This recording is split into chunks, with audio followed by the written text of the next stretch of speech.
by devolution. So all of that borne in mind, it is a credible pathway out to our targets out to 2030. Let's come back to the issue of oil and gas that you mentioned, Richard. Màiri, oil has been the mainstay of our economy for decades, but we believe now that we should be moving away from fossil fuels. So why won't your government stand up and oppose the new Campbell oil field off Shetland?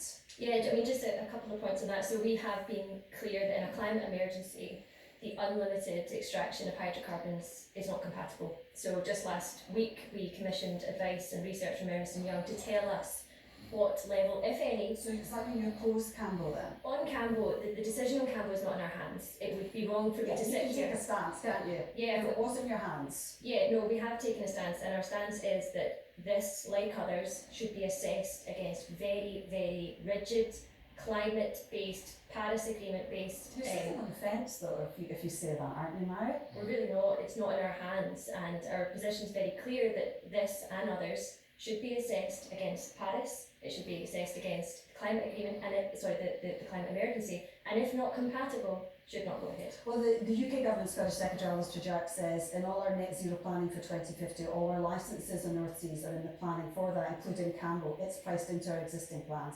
It's foolish to say we can run away from oil and gas as it will still be required. What do you say to that? Do you agree with Chage then? Well, I think I have to let the Secretary of State speak for himself, but it's not compatible with our future. The continued extraction of hydrocarbons isn't, and the threat, to all of us by not taking these issues seriously is very clear to see. It's been set out by so many people that I've listened to in the last couple of days. So we must, the challenge now is to move fast enough away from oil and gas, but in a way that avoids that economic dislocation that came in the 80s and 90s for our coal and steel workers, and that people are still suffering from.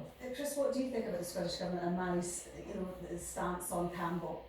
Listen, this is such a difficult issue, and it's not going to surprise you to if I say that I'm not keen on seeing new oil and gas exploitation, but I am also very sympathetic to the idea that it needs to be a transition. So there are good high quality jobs that at the moment rest on oil and gas extraction.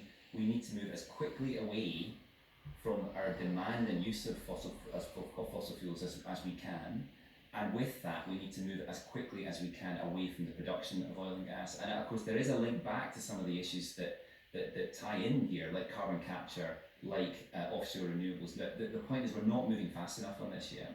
Richard, what do you think about what the Scottish Government is saying about Campbell, that there needs to be a kind of a smooth transition away from oil and gas? Well, of course we agree there should be a smooth transition, but if you look at the numbers, we already have enough oil and gas in fields that are operating to break our budget under the Paris Agreement, the 1.5 degree budget. And so it would be crazy to open a single extra field, so Cambo can't begin.